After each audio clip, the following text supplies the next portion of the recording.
Ողջույն, ես Մելանա Պերճուհին եմ։ Ըստ վիճակագրության, ինքնասպանությունը դեռահասների շրջանում մահվան պատճառներից ամենատարածվածն է։ Այսօր խոսելու ենք այդ թեմայի շուրջ։ Ամենից տարում ենք ապրում, որ բոլորն էլ հոգեբանի կարիք ունեն։ Կան community mental health facility-ներ, որոնք կան բոլոր տարիքների համար, երեխաների համար էլ կա, մեծերի համար էլ կա։ Իսկ եթե երեխան կտրականապես հրաժարվում է օգնությունից, այս դեպքում ինչ կարելի անել։ Հոգեբանությունը ավելի թաբու չընդունել։ Հոգեբանի մոտ գնալը ավելի սովորական երևույթ դառնա։ Համեմատվելը ամենավտանգավոր բաներից մեկն է երեխայի հոգեբանության համար։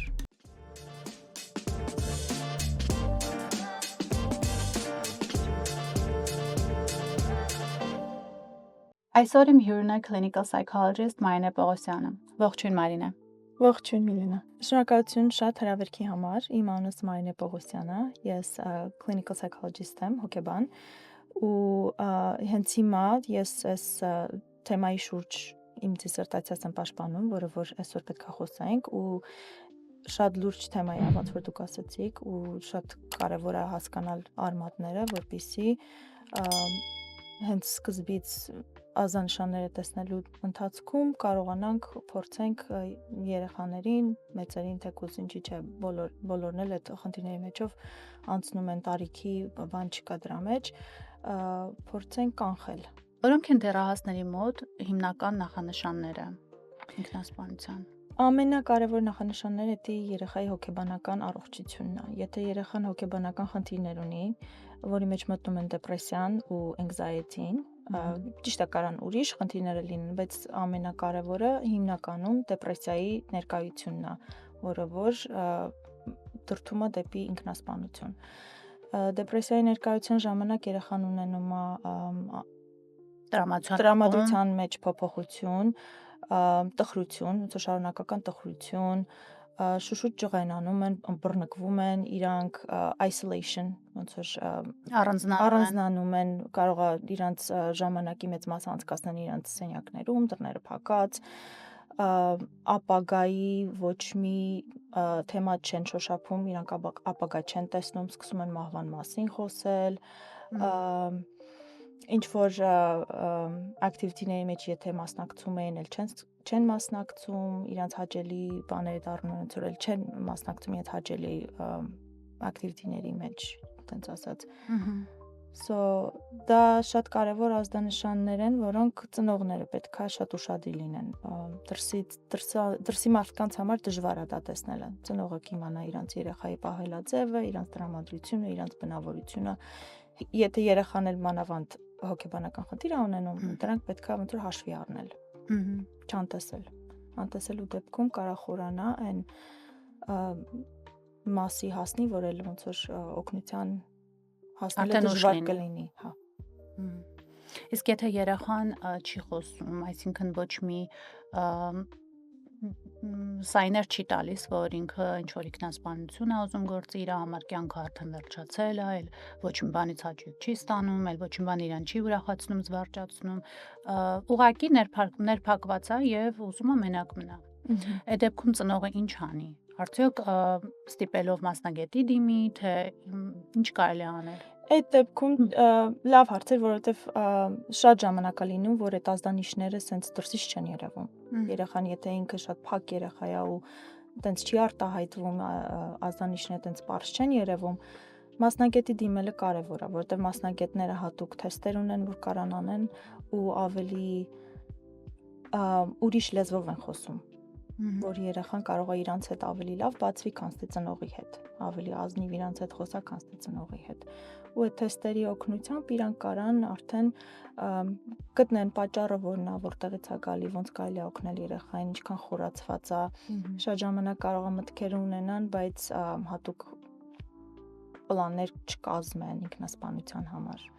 Ուղղակի սենց մտքի վերջում, սենց ուղղակի ասում են passive suicidal thoughts, ոնց որ պատրաստ անձայն, բայց գալիս է այդ կետին, հա։ Ինչպես կարող են ծնողները կամ ուսուցիչները ժամանակին կանխել կամ նկատել, որ ինչ-որ մի բան այն չէ երեխայի մոտ։ Նայեք, ծնողներից շատ կարևոր բան է կախված, որովհետև եթե ընտանիքի այդ հարաբերությունները առողջ է, երեխան ավելի առավելություններ ունի։ Եթե ծնողների հետ իր հարաբերությունները լավ չի, երեխան ոնց որ առողջ ընտանիքից դուրս չի գալիս, իր մոտ այդ safety-ն չի լինի, որ իր ծնողների հետ նստի խոսա ազատ լինի։ Trust-ը միգուցե։ Trust-ը, հա։ Ինքը ավելի դրսից մի բան կփնտրի։ Այդ դեպքում ուսուցիչներն են գալիս։ Ուսուցիչները իրանք միշտ training-ներ են անցնում։ Այտենց սայներ նկատելու համար, ազդանիշներ նկատելու համար տարեկան միշտ training-ներ են անցնում, սեմինարներ են անցնում, so իրանք պատրաստ են։ Այդ դեպքում դպրոցներում էլ հոգեբաններ կան, եթե ուսուցիչը ինչ-որ մի բան է տեսնում, որ ծնողը չի տեսել, ուսուցիչը ծնողին արձագանքում է ու իրանք դիմում են, ասենք, դպրոցի հոգեբանին։ Ու տեղից արդեն ծնողը որոշում է ոնց վարվի, կամ տանում են իրենց անձնական հոգեբանի, կամ դպրոցի հոգեբանին, ու տենց ավելի ոնց որ հասնում են երեխայի այդ նպատակներին, ի կարիքը հոգալու համար էլի, դեպի ինքնասպանություն, որ չգնա։ Կանխում են։ Մի հարց ունեմ այստեղից, որ ծագեց մտքումս, արդյոք հոգեբանին տեսնելը դպրոցում կարող է որոշ չափով հետագայում երեխայի կյանքի վրա որևէ հետք թողնի։ Նկատի ունեմ արդեն ապագայում, որ երեխան պետք է ուսումը շարունակի համալսարաններում, արդյոք դա ռեկորդի մեջ գրանցում է, որ այս երեխան այս տարիքում ունեցել է խնդիր, հոգեբանի է հաճախել, կամ հետո արդեն աշխատանքի ընդունվելուց ինչ որ մի ձև կարող է երեխային դա վնաս լինի։ Վնաս չի լինի։ Վնաս եւս կալ է, հա, բայց հասկանում եմ ինչ եք ասում։ Ռեկորդի մեջ կգրվի, այո, որ ինքը այսինչ տարիքում, այսինչ դպրոցում, ինչ որ այսինչ խնդիրների համար ինքը հոգեբան է տեսել, բայց դա ինչ որ բացասական բան չի թողում, կետ չի թողում երեխայի ռեկորդի վրա, դպրոց ընդունվելու համար, աշխատանք հիմա անենց դարում ենք ապրում, որ բոլորն էլ հոգեբանի կարիք ունեն։ այո, 99% ժողովրդի ցախ հոգեբանի են գնում, ու դա հիմա ավելի ոնց որ բաց աչքերով են նայում, քան թե առաջ էր։ So ինչ որ խնդիր ունենալը դա մեծ ինչ որ խնդրեմ չի առաջացնի երեխայի ռեկորդի համար ապագայի։ Քանի որ այս թեման մի քիչ էլ թաբու է, չէ՞։ Մանավանդ հայերի մեջ։ Այո, մեր culture մեջ մենք շատ չենք խոսում, շատ չենք բարձրաձայնում եւ միգուցե մեր հենց կողքի ընտանիքներում լինում է խնդիրը, բայց մենք տեղյակ չենք լինում, որովհետեւ ընտանիքը իր մեջ է ուզում փակի, մտածելով, որ իրանք իրենցով կարող են այդ խնդրին լուծում գտնել, ոչ հոգեբանի են դիմում, ոչ մասնագետի եւ ոչ էլ հարազատների օգնությանը, բայց մի կողմից վնասում են նաեւ երեխային, բայց ինձ թվում է ավելի շատ հենց այդ հարցի շուրջ են իրանք մտորում, որ եթե հանկարծ գնանք մասնագետի, ուրեմն սա ինչ որ միացավ բիծա թողնելու երեխայի ռեկորդի վրա, բայց կուզենանք հորդորենք բոլորին, որ եթե տեսնում եք խնդիր կա, ավելի լավ է մասնագետի դիմել միանգամից։ Այո, անպայման, որովհետև ավելի կարևոր է երեխայի առողջությունը, երեխայի կյանքը, քան թե մտածել ապագայում, որ կարող է կամ չի կարող ինչ որ մի սև գիծ թողել իր ռեկորդի վրա։ Միգուցե հետո էլ արդեն ավելի ուշ լինի, երբ որ երեխան իր մտքում ունենա suicidal thoughts, չէ՞։ Մի քիչ դժվար է հասկանալ, որ այդ տարիքում երեխան ասենք կարա այդ մտքերը ունենա, բայց кейսեր շատ կան։ Ես ինքս էլ suicide seminar-ների, training-ների շատ եմ գնացել, հենց հիմա քանի որ իմ դիսերտացիան հենց այդ թեմայի վրա է, ես ոնց որ թարմ եմ իմ մտքի մեջ դա, ու կարամ ասեմ, որ 7 տարեկանից սկսում է։ Ճիշտ է 7 տարեկան, հա, ճիշտ է 7 տարեկանից էլ երեխայի ուղեղը այդքան չի հասունացել, որ հասկանա մահվան այդ ընդհանուր պատկերը, բայց երեխայի հոգեբանությունը սկսում է տեղից արդեն ոնց որ զարգանալ, եթե այդ տարիքից արդեն երեխան ինչ որ խնդիրների առաջ է կանգնում, այդ տարիքից է պետքա ծնողը սկսի աշխատել։ Չպետք է սպասել 10, 11, 12 տարեկան մինչև հասնեն թինեյջեր։ Այստեղից էլ արդեն ծագում է մյուս հարցը, որ արդյոք social media-ն ունի դեր, թե բացասական եւ թե դրական դեռահասների տարիքում։ Շատ մեծ դեր ունի, կարամ ասեմ հիմնականում ավելի բացասական, քան թե դրական, որովհետև social media-ում ինչ տեսնում ենք, ոչ մի բանը բնական չի։ Մարդկանց կերպարները ամեն ինչը ֆիլտրի վրայով, թե իրանց ֆիզիկապես ու հիմնականում աղջիկ երեխաների համար այդ հասունացման շրջանում իրանք հայլու մեջ նայում են ու համեմատվում են ուրիշների հետ։ Այդ համեմատվելը ամենավտանգավոր բաներից մեկն է երեխայի հոգեբանության համար։ Մենակ երեխայի չէ, մեծերի համար էլ։ Եթե մի բանով համեմատվում են, որը որ իրանք տեսնում են մյուսը դիմացինը ավելի լավն է, իրանցը լավը չի, կերպարն է, մազերն է, հագուստն է եւ այլն, դա իրանց ինքնավստահության վրա է ազդում։ Ու տեղից գալիս է արդեն ոնց որ չշփվելը, չուզենալը, տխրությունը, կարող է միանգամից ծագումը չլինի վայ դեպի ինքնասպանություն, բայց այդտեղից արդեն սկսում է social media-ն ինչքան կարողանաս ուշ երեխային մտցնես այդ կյանքի մեջ, այդքան ավելի լավ իր համար։ Որովհետև անհնար է ծնողի համար ամեն վարքյան հետևելը, թե երեխան ինչ է նայում, ինչքան էլ փորձում ես parental control-ը ունենաս, բայց միևնույնն է, ամեն վարքյան ուղղակի անհնար է հետևելը։ Իսկ արդյոք դպրոցներում լինում են դասընթացներ երեխաների հետ, որպեսզի խոսեն այս թեմաների շուրջ։ Գիտեմ բուլինգի մասին խոսվում է, բայց այս ինքնասպանության թեման արդյոք շոշափվում է դպրոցում հոգեբանների կողմից։ Էդի կապ ունի դպրոցի դիստրիկտից, ես ինչքանով որ ծանոթ եմ, գիտեմ որ դպրոցներում կան հոգեբաններ ու եթե ինչ որ մի դժբախտություն է լինում ինչ որ որևէ ընտանիքի հետ կապված, դպրոցի երեխայի հետ կապված, ասենք օրինակ իմ երեխայիս դպրոցում մահ էր եղել, ծնող էր կորցրել երեխան ու մեր դիրեկտորը արձագանքեց, որ հոգեբանական ոնց որ օգնություն կա, եթե երեխան կուզենա, գնա խոսա, այդպես բաներ կան։ Կապ ունի որ դպրոց է, էլի դպրոցից է կախված։ Այդ հոգեբանական աջակցությունը գիտեմ որ կա, որովհետև իմ աղջկա դպրոցում էլ ուսուցիչներից մեկը մահացավ, հանկարծամահ էր եղել եւ աղջկաս սիրելի ուսուցիչներից մեկն էր, շատ ծանր էր տանում,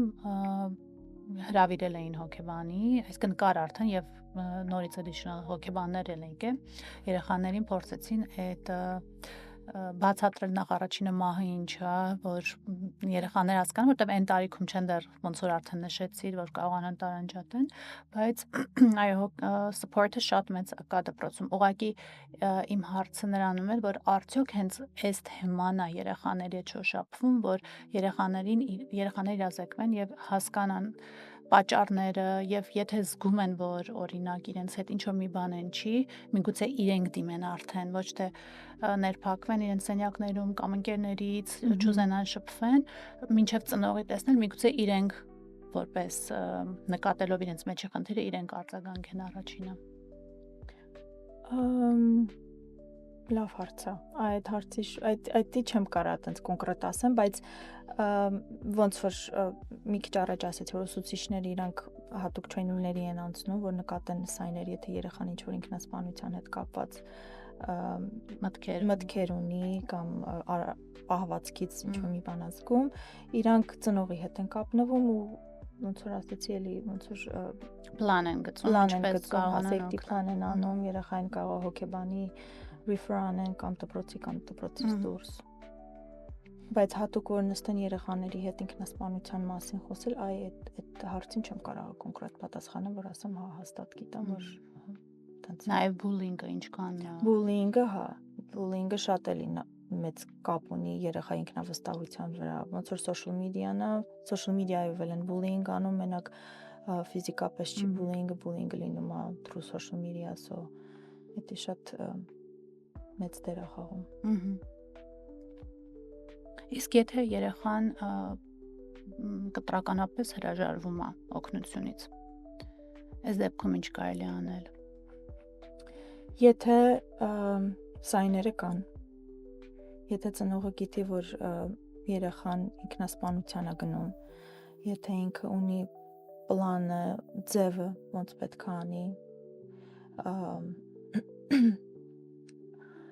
մեթոդներ կան, երեխային հիվանդանոց տանելու, ոնց որ hold են անում ու բժիշկների հոգեբուժների այս դեպքում արդեն ոչ թե հոգեբանի, այլ հոգեբուժների հսկողության տակ, եթե պետք է արդեն այդ հոգեբանական խնդիրները բուժելու տեղերի միջոցով, այդ միջոցներին են արդեն անցնում։ Այսինքն ծնողը կարող է իրեն թույլ տա երեխային կամքից դուրս տանել բժշկի, դիմել մասնագետի։ Իսկ արդյոք ճիշտ կլինի, երբ որ ծնողը նկատում է որոշ փոփոխություններ երեխայի behavior մեջ, փորձի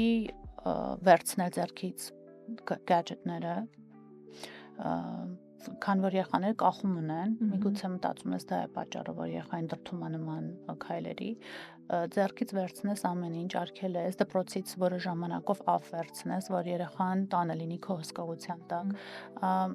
Որոշ ժամանակ առաջ կարդում էի միտեղ, որ նույնիսկ ծնողը ինքը տան բոլոր դռներն էր հանել,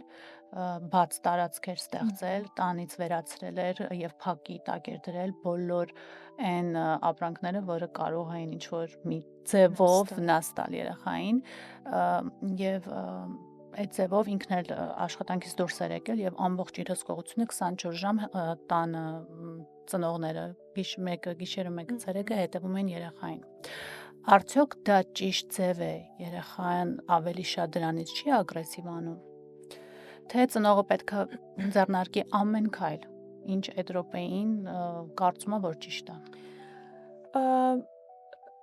Ճիշտ ձև է, կարա, նայեք, ծնողը կարա, ոնց որ ասացիք, դռները հանի, ինչ որ տնից ինչ որ առարկա կա, որ վնաս կարա տա երեխային, լիքը մարդիկ զենքեր ունեն, տանակները եւ այլն տեղեր վերացնենք տնից, բայց բուն խնդիրը դա չի լուծի։ Հա, կարող է երեխան այսօր, վաղը, միսօր եկող 2 շաբաթ ոչ մի բան չանի, բայց վաղ թե ուշ,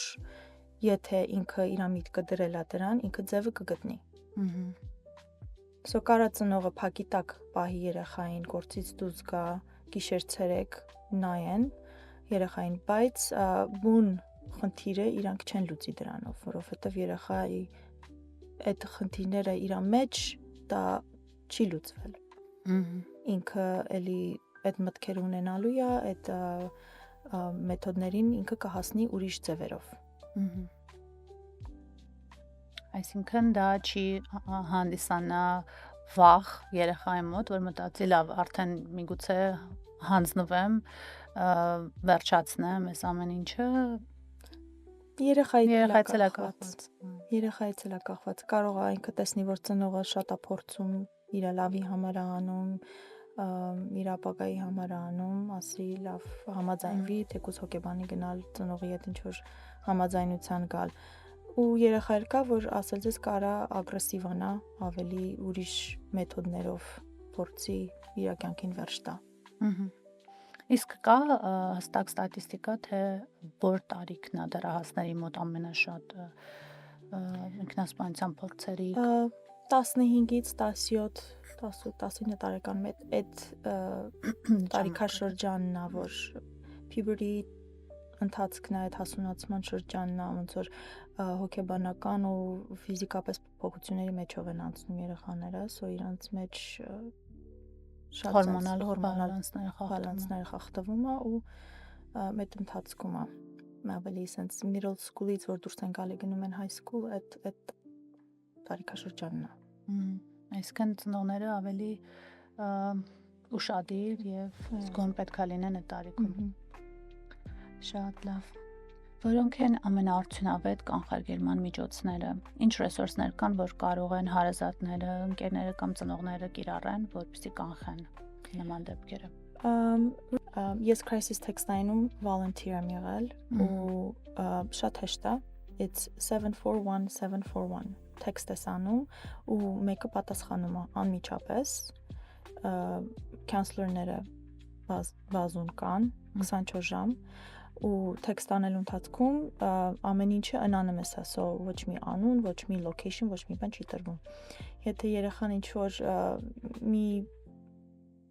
emotional ինչ-որ մի բանի մեջով անցնում, որ չի կարող ծնողի կամ ընկերոջ կամ ինչ-որ մոտիկ մեկի հետ խոսել,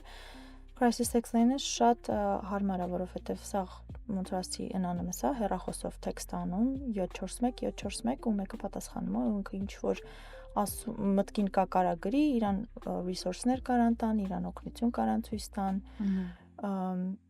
բայց եթե երեխան ինչ որ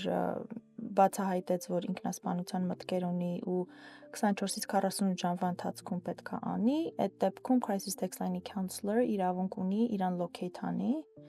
ու emergency ուղարկի իր տուն։ Ես անձամբ եղել է, որ 2 անգամ it's called active rescue, որ rescue ենք արել։ Location-ը գտել ենք, anonymous է, ճիշտ է ամեն ինչը, բայց եթե այդ դեպքում տենց խնդրի առաջ են կանգնում, մենեջերը մի անգամից locate անում ու emergency ուղարկում։ Որովհետև կարծում եմ շատ կարևոր է, այո, կանխելու համար։ Muse resource-ը crisis hotline-ն է, որը որ զանգով է, զանգում ենք 988, այդ դեպքում մարդը պատասխանող է, կապը մի քիչ ուրիշ ավելի անմիջական է, որովհետև մարդու հետ է խոսալու, տարբեր լեզուներ կան, ինչքան գիտեմ հայերեն լեզվով էլ թարգմանություններ կան, շատ հեշտ կլինի խոսալը թարգմանության միջոցով ու դա էլ մի ուրիշ ձև է, որ ծնողը կարող է ծնողը զանգել, անպայման չի երեխան զանգի, եթե ծնողը ինչ որ մի բան ազգում իր երեխայի մեջ ու չի կարողանում անմիջական երեխային դիմի, երեխայից իմանա պատասխանել, երեխայի հետ խոսել, իրեն կարող են զանգել 988, նույնիսկ crisis text line-ն էլ, էլի ծնողն էլ կարող է text անի, խոսա, խորհուրդ ստանա, resource-ներ ստանան։ Իսկ կան նման facility-ներ, որտեղ ժամանակավոր երեխաները ոչ թե հոգեբուժարան, այլ facility-ներ, որտեղ երեխաները կարող են ժամանակավոր գնալ եւ ստանալ հոգեբանական աջակցություն։ Կան community mental health facility-ներ, որոնք կան բոլոր տարիքների համար, երեխաների համար էլ կա, մեծերի համար էլ կա։ Այդ facility-ներում հոգեբաններ կան, հոգեբուժներ կան, որ ծնողը կարա երեխային տանի, ժամանակավոր գրանցվում են, հա, բուժումների համար։ Իսկ արդյոք պետք է ուղղված լինեն մասնագետի կողմից, որ կարողանան այդ հաստատություններում գրանցվեն, թե հենց իրենք Այդ հաստատություններում հիմնականում չէ։ Referral պետք չի, կարան իրանք անձամբ մտնեն, զանգեն կամ գնան օֆիսը, երեխային գրանցեն ու ըստ երեխայի կարիքների իրանք արդեն evaluation ամեն ինչ անում են, եթե հոգեբուժի կարիք ունենում դեղերի հետ կապված խնդիր, ասենք հոգեբանական դեղերի կարիք ունի երեխան, եթե ճիշտ է խորացված խնդիրներ ունի, բացի դեպրեսիայից կարող է երեխան ուրիշ հոգեբանական խնդիրներ ունենա, այդ ամեն ինչը թեստերի միջոցներով էլ evaluate են լինում։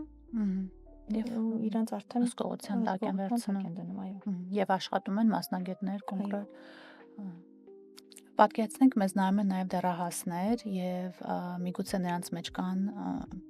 մարդիկ, ովքեր որ անցնում են հիմա depression-ի կամ anxiety մեջով եւ ունեն նման մտքեր։ Ինչ խորհուրդ կտաք որպես մասնագետ։ Խորհուրդը կտամ այն, ինչ որ իմ երեխային էլ կտամ, մի վախեցեք, խոսացեք, որտեվ մեջը պահելով ավելի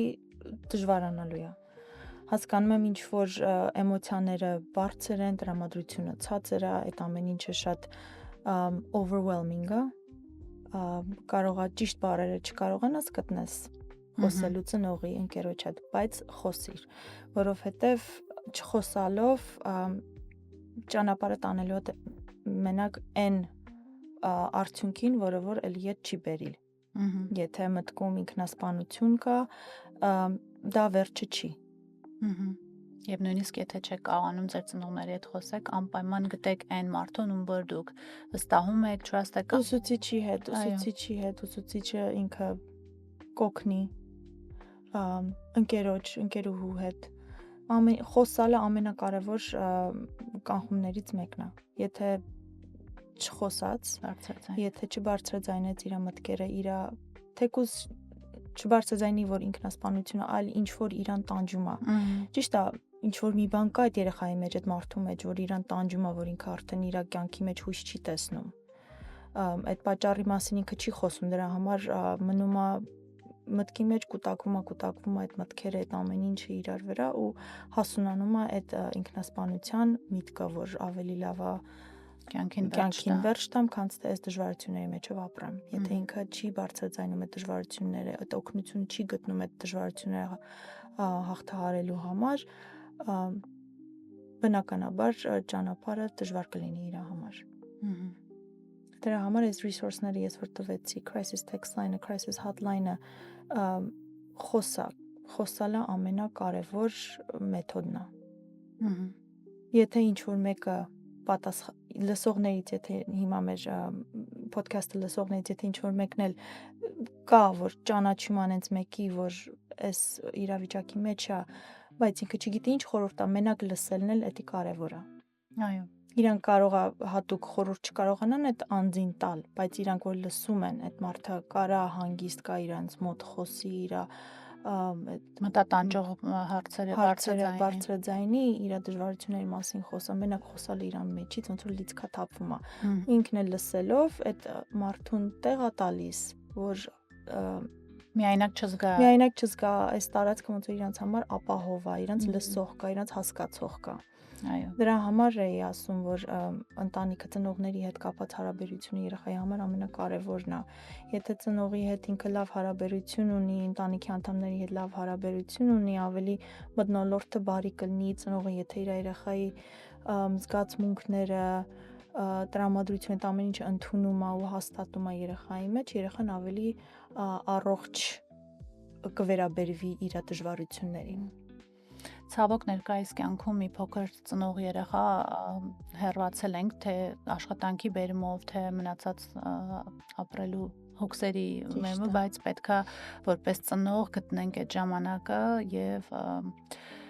կարողանանք երեխաներին, այսպես ասած, ժամանակ տրամադրել։ Այո։ Հետները ժամանակ անցկացնենք, թեկուզ օրվա մեջ կես ժամ կամ 1 ժամ, ուղղակի խոսենք, հարցնենք, որ ոնց է անցել, դպրոցում ինչ կար, ինչ մտադրություններ ունես, այդ բանդը պետքա միշտ ստեղծել ծնող երեխա։ Հասարակ առօրյայի մասին խոսելը շատ կարևոր է։ Երեխան զգում է, որ այդ կապը ունի ծնողի հետ, այդ սառը իրավիճակը չի ծնողը գործից գալիս է, հոգնած, գիշերը քնում են, առավոտյան նույնիսկ երեխան դպրոց, ծնողը գործի, նույնիսկ նույն cycle-ն է առավոտից իրիկուն ու այդ բանդը չկա իրանց մեջ։ Կամաց տրվում է, այո։ Վերջում կուզենայի հարցնել մենք որպես հասարակություն, ինչպես կարող ենք նվազեցնել ինքնասպանությունը դեռահասների մոտ։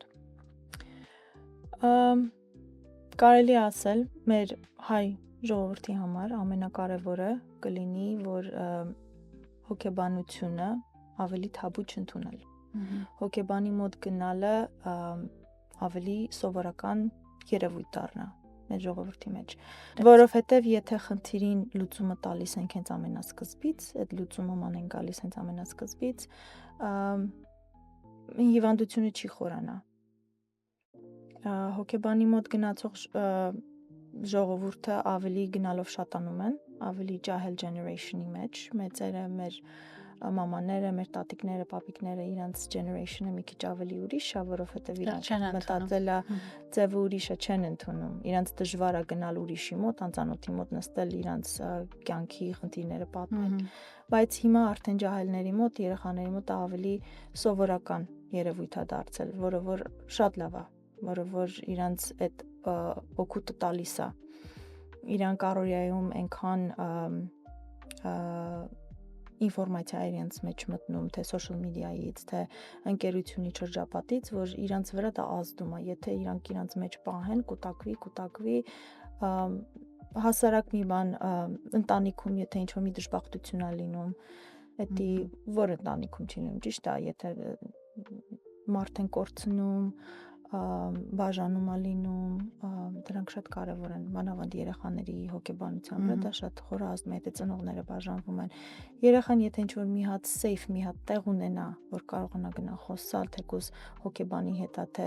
ուսուցիչը, թե ընկերը, թե ինչ-որ մեկը կա, որ իրան կլսի, դա իր մեջից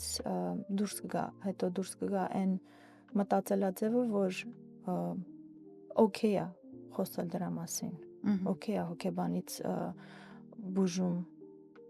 օգնություն խնդրելը։ օգնություն խնդրելը։ Եվ նաև պետք է հստակեցնենք, որ հոգեբանի դիմողները հիվանդներ չեն, Հիվանդներ չեն, այո։ այլ ուղղակի պետք ունենք հոգեբանական աջակցության Այո։ եւ շատ թեմաներ, որ մենք ինքներս մեր հարազատները չեն կարողանում կիսվել, միգուցե հոգեբանի հետ ավելի հանգիստ եւ ազատ կարող ենք խոսել։ Անչափ շնորհակալ եմ Մարինե ջան, որ չմերժեցիր մեր հրավերը եւ այսօր եկար, խոսեցինք այս շատ դժվար թեմայի շուրջ, տվեցիր բավականին ինֆորմացիա եւ ռեսուրսներ եւ կխնդրեմ մեր դիտորդներին, որ ինչքան կարող եք տարածեք այս ոդքասթը, քանի որ կլինեն մարդիկ, ովքեր կարիք կունենան դիտելու եւ հիշեք, որ խոսելը փրկում է կյանքեր։